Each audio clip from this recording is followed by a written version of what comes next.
சித்தர் வணக்கம். உலக தமிழ் அறிவாளிகளே, சித்தர்களின் அருளால் நலம் குன்றாத வளத்தோடு நீடூழி வாழ்வோம். டாக்டர் பிளஸ் ஊடக ரசிக பெருமக்களே, இப்போ எங்கே பார்த்தாலும் பெருமளவிலே பேசப்படுகிற, அண்மை காலத்தில் பேசப்படுகிற தைராய்டு தைராய்டு தைராய்டு. இடத்துல மருத்துவமனையில் வந்து சிலர் சொல்லுவார்கள், எனக்கு தைராய்டு இருக்குது ஐயான்னு. எனக்கு சிரிப்பு தான் வரும். தைராய்டு இல்லாதவங்க யார்? தைராய்டு கிளாண்டு மிக முக்கியமான நம்முடைய வளர்ச்சியை கட்டுப்படுத்துகிற, சரி செய்கிற ஒரு நாளமில்லா சுரப்பி. அது இல்லாதவர்கள் யாருமே இல்லை.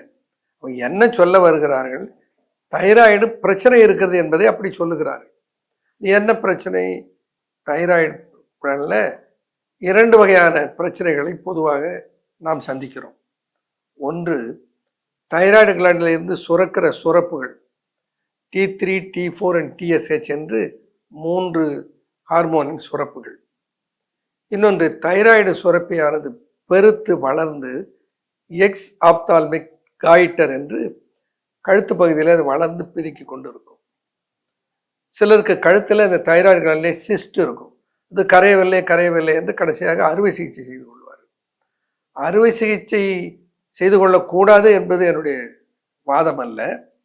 அறுவை சிகிச்சை செய்யாமலேயே அதை சரி செய்ய முடியுமானால் அதற்குரிய மூலிகைகளை, அதற்குரிய சித்தர்கள் பரிந்துரை செய்திருக்கிற தயாரிப்புகளை கையாண்டு அதில் இருந்து விடுபட முயற்சிப்பது தவறில்லை, அவ்வளவுதான். இப்போது இந்த TSH என்பது தைராய்டு ஸ்டிமுலேட்டிங் ஹார்மோன். அது அதிகமானால், பொதுவாக என்னென்னா, ஒரு மருத்துவ உலகில் எந்த ஒரு பெராமீட்டரும் கூடினால் ஹைப்பர்னு சொல்லுவோம், குறைந்தால் ஹைப்போன்னு சொல்லுவோம். ஹைப்பர்னா அதிகம், ஹைப்போன்னா குறைவு. இப்போ ஹைப்பர் கிளைசீமியா அப்படின்னா, ஹைப்பர் கிளைசீமியா அப்படின்னா அதிசர்க்கரை, ஹைப்போகிளைசீமியா லோ சுகர். அப்போ சுகருடைய அளவு கூடுதலாக இருந்தால் ஹைப்பர், குறைவாக இருந்தால் ஹைப்போ. இப்போ ப்ரெஷர் இருக்குது, ப்ரெஷர் கூடுதலாக இருந்தால் ஹைப்பர் டென்ஷன், குறைஞ்சா ஹைப்போ டென்ஷன். இப்போ பொதுவாக ஹைப்பர்னா கூடுதலை தானே குறிக்கிற சொல்லு. ஆனால் தைராய்டை பொறுத்தவரையில் TSH என்கின்ற ஒரு ஹார்மோன், தைராய்டு ஸ்டிமுலேட்டிங் ஹார்மோன். இந்த தைராய்டு ஸ்டிமுலேட்டிங் ஹார்மோன் அதிகமாக இருந்தால் அது ஹைப்போ தைராய்டிசம், குறைவாக இருந்தால் அது ஹைப்பர் தைராய்டிசம். பாருங்க, அப்போது சிலருக்கு அது ஒரு வித்தியாசமாக தெரியும். என்னடா அது TSH கூடுதலாக இருக்குது, அதை ஹைப்போன்னு சொல்கிறாங்களே அப்படி. என்னன்னா, தைராய்டு சுரப்பி வேலை செய்கிற போது அது போதிய அளவுக்கு தைராக்சின் ஹார்மோன்களை சுரக்க முடியவில்லை என்றால் மூளையிலே இருந்து, பிட்யூட்டரியிலே இருந்து தைராய்டு சுரப்பதை ஸ்டிமுலேட் பண்ணுகிற ஹார்மோன் உற்பத்தி செய்யப்படுகிறது. தைராய்டு ஹார்மோனுடைய செயல் குறைந்தால் அதை ஸ்டிமுலேட் பண்ணி செயல்பட வைப்பதற்காக அந்த பிட்யூட்டரியில இருந்து தைராய்டு ஸ்டிமுலேட்டிங் ஹார்மோன் சுரந்து வருவது கூடுகிறது.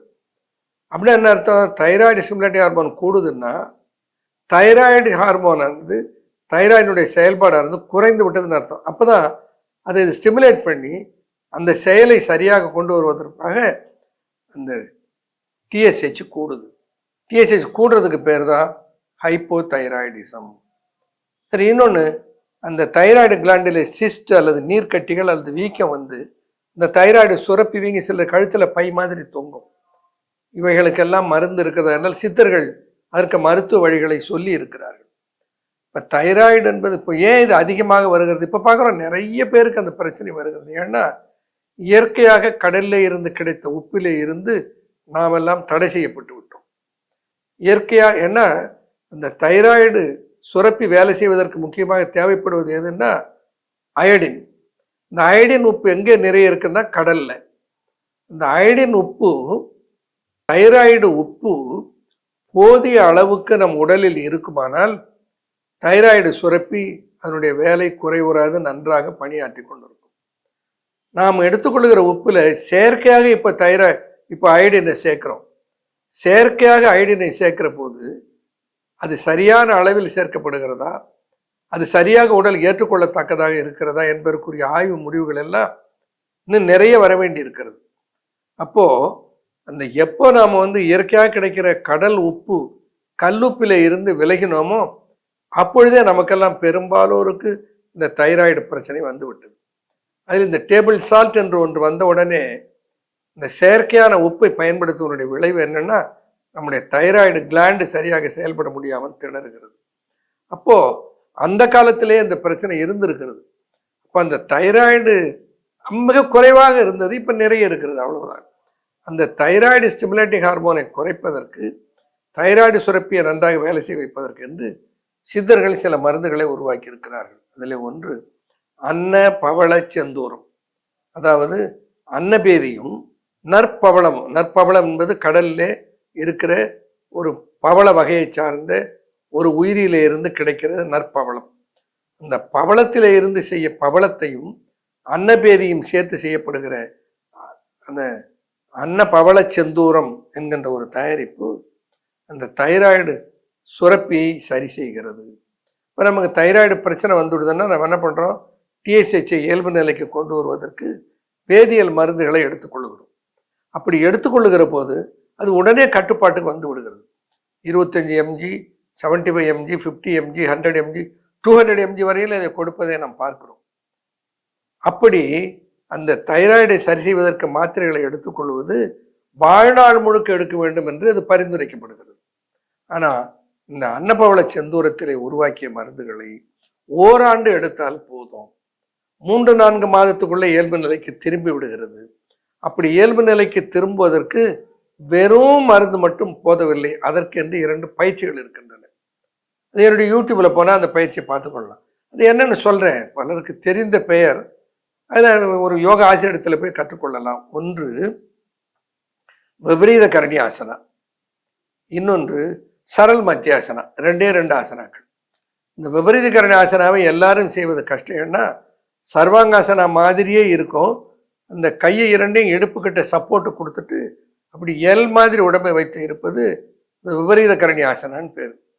இந்த விபரீத கரணி ஆசனாவை எப்படி செய்வது என்பதை எல்லோரும் செய்வதற்கு என்ன செய்வது என்பதற்காக என்ன பண்ணேன், ஒரு சுவத்து அருகில் போய் படுத்துக்கொண்டு அப்படியே உடலை திருப்பி 2 காலையும் சுவற்றின் மீது உயர வைத்து விட்டு இடுப்பு கடியிலே 2 தலையணையை வைத்து விட்டு அப்படியே இருந்தால் அது விபரீத கரணிக்கு சமமாக பலனை கொடுக்கும்.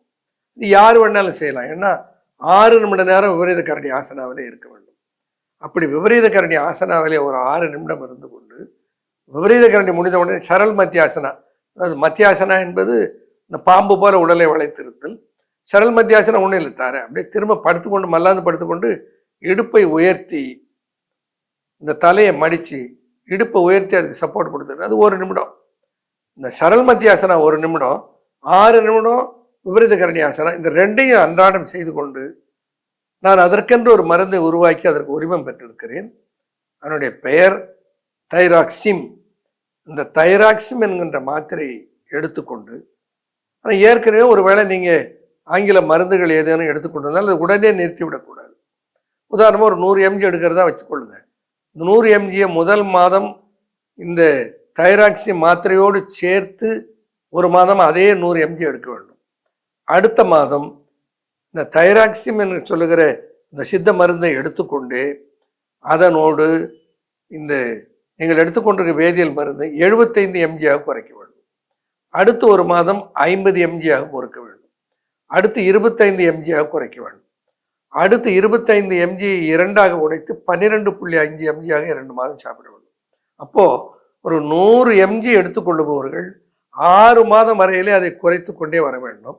அப்படி வருகிற போதே நாம் விடாமல் இந்த தைராக்சிம் என்று சொல்லுகிற அந்த மாத்திரை எடுத்துக்கொள்ள வேண்டும். அப்படி அதில் என்ன இருக்கிறது, அன்னபவள செந்தூரம் இருக்கிறது. அப்படி எடுத்துக்கொண்டே வந்தால் ஒரு 3 மாதம் கழித்து ஒரு பரிசோதித்து பாருங்கள். நல்ல கட்டுப்பாட்டில் இருந்ததுன்னா கவலைப்படாதீங்க, அடுத்து கண்டினியூ பண்ணுங்க. ஒருவேளை சரியாக கட்டுப்பாட்டுக்கு வரல, கொஞ்சம் கூட இருக்குதுன்னா பயப்படவே வேண்டாம். இன்னும் கொஞ்ச நாளைக்கு அதே டோஸ் அந்த வேதியியல் மருந்தை எடுத்துக்கொண்டு கட்டுப்பாட்டுக்கு வந்ததும் திரும்ப கண்டினியூ பண்ணுங்க. அப்படி அதை ஒரு 2.5 mgக்கு வந்த உடனே அது இயல்பு நிலைக்கு திரும்பிவிடும். பிறகு வேதியியல் மருந்துகள் எல்லாம் நிறுத்திவிட்டு வெறும் தைராக்சி மாத்திரையை மட்டும் எடுத்துக்கொண்டு இந்த 2 பயிற்சி சொன்ன பாருங்க, விபரீத கரணி ஆசனா அண்ட் சரல் மத்தியாசனா, இந்த 2 பயிற்சியும் என்னுடைய வெப்சைட்டில் இருக்கிறது.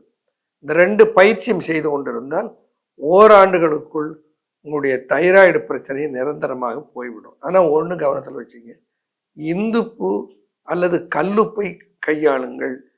இந்த சாதாரணமாக பாக்கெட்டில் வைக்கிற டேபிள் சால்ட், இந்த வெள்ளையேன்னு இருக்கிற உப்பு, அதை தவிர்த்து விட்டு கடலிலே இருந்து கிடைக்கிற உப்பை கையாளுங்கள். நிச்சயமாக இந்த தைராய்டு என்கிற ஒரு பிரச்சனை இருந்து வெளியே வந்துடலாம். இப்போ தைராய்டு பிரச்சனை இருந்தால் என்னென்ன இருக்கும்?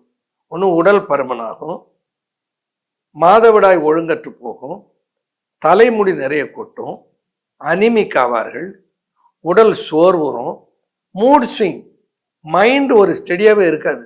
திடீர்னு கோபம் வரும், திடீர்னு பயம் வரும், திடீர்னு எது கத்துறாங்க ஏன் கத்துறாங்கன்னு தெரியாது, திடீர்னு பார்த்தா ஏன் சிரிக்கிறாங்க ஏன் மகிழ்ச்சியாக இருக்காங்கன்னு தெரியாது.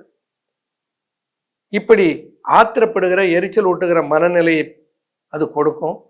இப்படி பல மாற்றங்களை தருகிற இந்த ஹைப்போ தைராய்டிஸில் இருந்து நிரந்தரமாக விடுதலை பெற்று ஆனந்தமாக வாழ்வதற்கு ஒரு வழியை சித்தர்கள் தந்திருக்கிறார்கள்.